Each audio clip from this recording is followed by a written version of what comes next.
All right, the Bears and Jaguars set to play in London here in NFL Week 6 as the Bears look to win their third straight game of the season. First time under Matt Eberflus that could happen. I'm going to tell you how the Bears could dominate this game with our keys to victory later on. Plus, we'll tell you who has the edge. But listen, get hot, stay hot. That's the goal in sports. Bears have won 2 in a row. Let's make it 3.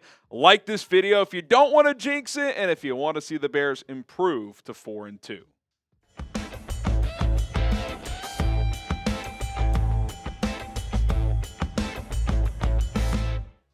Before we talk about this matchup specifically, take a look at the Bears' journey up to this point. What a defensive battle in week 1. Offense really struggled against Tennessee. Dropped 2 straight to Houston and Indianapolis, but last couple of weeks, more complete performances, complimentary football, offense getting going both in the run and the pass with wins over the Rams and the Panthers. For Jacksonville, they've been reeling, but finally got on the board with a 37-34 win over Indianapolis this past week, and Doug Peterson's seat is hot.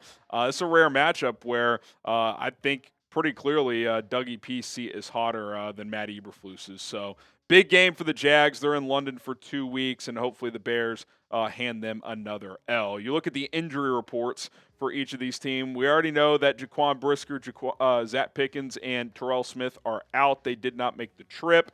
Tevin Jenkins was limited on Wednesday with an ankle injury. Kyler Gordon limited with a heel injury. And then Jacob Martin, who's still on short-term IR, had his 21-day practice window activated.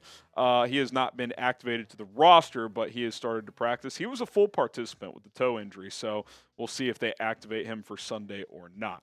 For the Jags, all of these players were limited in this Wednesday practice. Travis Etienne, Gabe Davis, Evan Ingram, who's missed some games. We'll see if he returns this week. Daniel Thomas, Darnell Savage, Tyson Campbell, who's also on short-term IR. They opened his practice window to return. He was limited, so we'll see if he gets activated or not. Yasir Abdullah, and then Devin Lloyd limited as well. All right, let's start talking about this matchup. Who has the edge?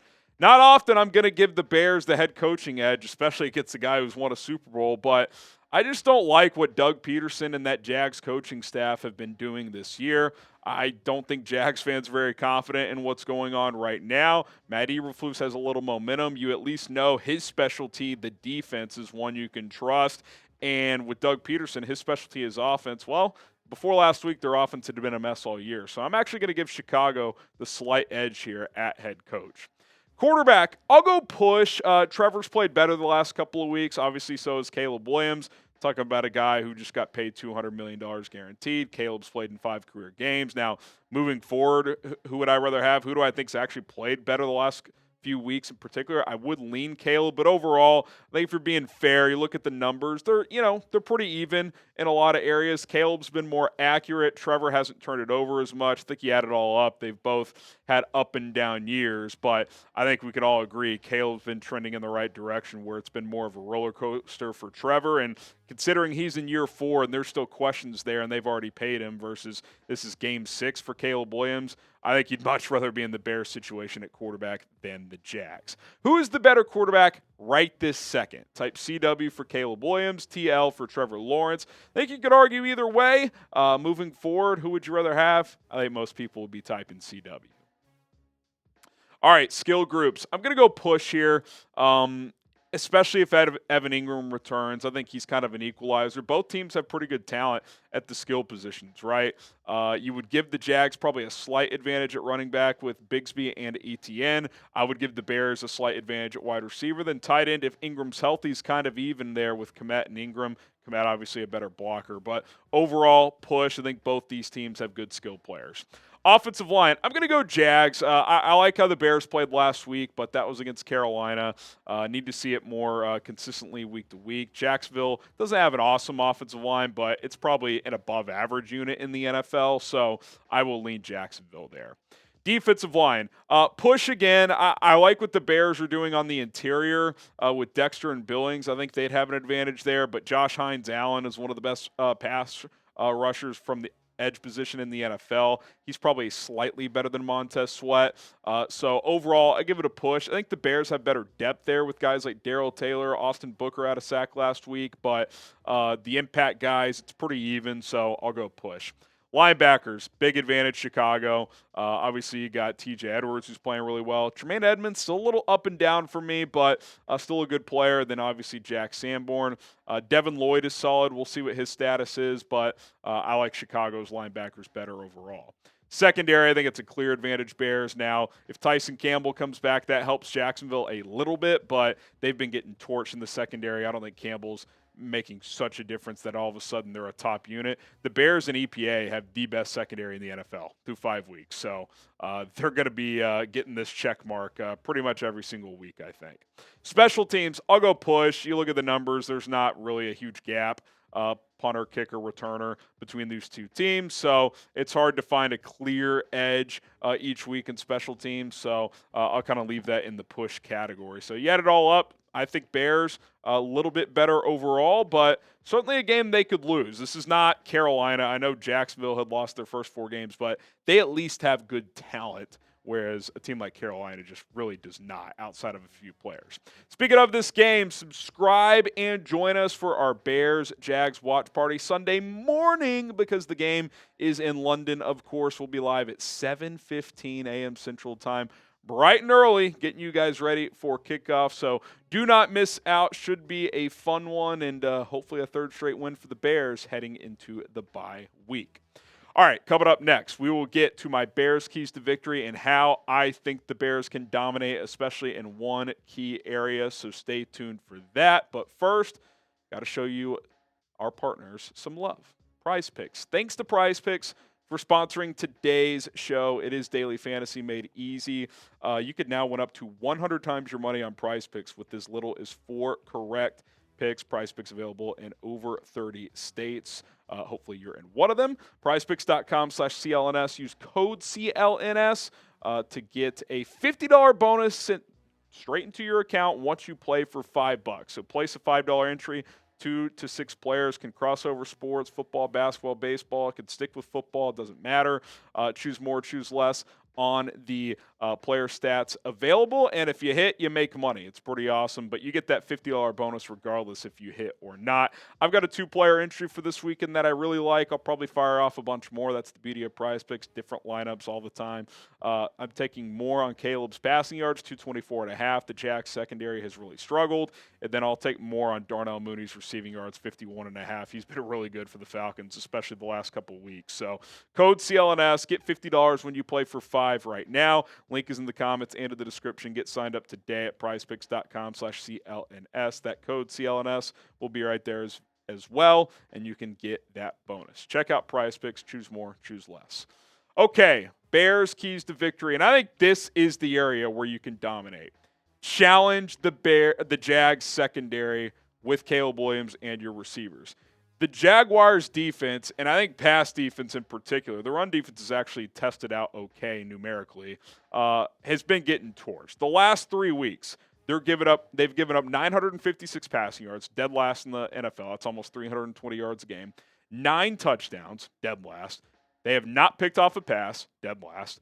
They're giving up over 73 completion percentage. 8.2 yards per attempt. That's 31st. Both of those are. And then they're giving up 53% on third down. 30th. Like, Caleb Williams is starting to heat up. Jags defense is really struggling. Sure, Tyson Campbell potentially returning could help, but this is an opportunity to put together another good game if you're Caleb Williams. So I'm not saying throw the ball 50 times like you did a few weeks ago. Last couple of weeks, you're averaging 25, 26 passes. I think 25 to 30 is a good number, but you should get opportunities to hit some big plays. And if you do, you could put 30-plus points on the scoreboard pretty quickly. Joe Flacco threw for 360 and 3 touchdowns and put up 34 points last week. No reason why the Bears can't do it this week. Number 2, you got to slow down Tank Bigsby. Etienne's been a little banged up. Bigsby's been getting more opportunities. I think he's going to get more carries this week. He got 7 2 weeks ago, 13 last week, and he's been averaging almost 10 yards a pop the last 2 weeks. Now, that's a bit of an outlier. Like a good game, like a great game is like 5.5, 6 yards a carry. So hopefully you're not giving up 9.6, but he's been really effective. He's physical, can break tackles. And look, the Bears' rush defense has not been that great. You're giving up 4.8 yards per carry. That's 23rd in the NFL. I think they're like 18th overall in rushing yards per game allowed. Like, the defense has been very good, but you can run on the Bears. And I'm not expecting an overnight switch where you're just going to hold a team to 50 yards rushing, but you got to be a little better than you've been, and you can't let Bigsby rush for 8-9 yards per carry. Like, that's just a recipe for disaster. So that's got to be an area of emphasis. I need Tremaine Edmonds to play better in the box. You need to get more out of your defensive tackles and rush defense, especially Dexter against the run. That's still been hit and miss. Chris Williams, when he comes in there, he's been having issues. Got to find a solution on the interior there. Number 3, target Rome Odunze more.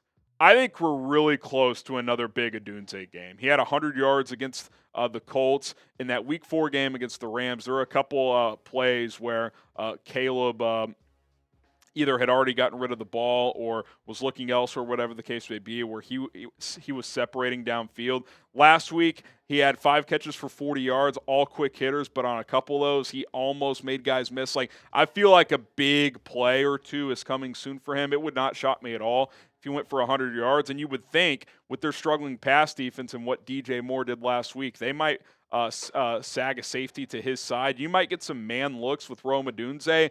I feel like a big game is coming for Rome, and that connection between Caleb and Rome is going to keep building. And, they talked about it all week. Caleb mentioned it. DJ mentioned it. Hey, it was DJ's week. This week, maybe next week it'll be Rome or Keenan or Cole or whoever. Feels like Rome is due for a big one. I think that could happen on Sunday. My next key to victory for the Bears is you got to get pressure on Trevor Lawrence. Historically, he tends to airmail balls when you get pressure on him because he'll throw off his back foot. His accuracy can start to dip. We've seen that this year. He's played better the last couple weeks, but his accuracy issues have been problematic for the better part of a year now. This year, when under pressure, not necessarily against the blitz, so if you can get home with 4, that would be ideal. He's completing only 42.9% of his passes, and most quarterbacks don't play as well under pressure. So it's kind of obvious, but some are better than others, and he is one who tends to make bad choices, and his accuracy dips when you get pressure on him because he'll throw off the back foot, like I said, and the ball will airmail on him. So if you can get pressure on this guy, that is huge. Javon Dexter's been providing that from the interior. Be nice to have a big Montez Sweat game this week. So get pressure on Trevor Lawrence. That makes things a lot easier.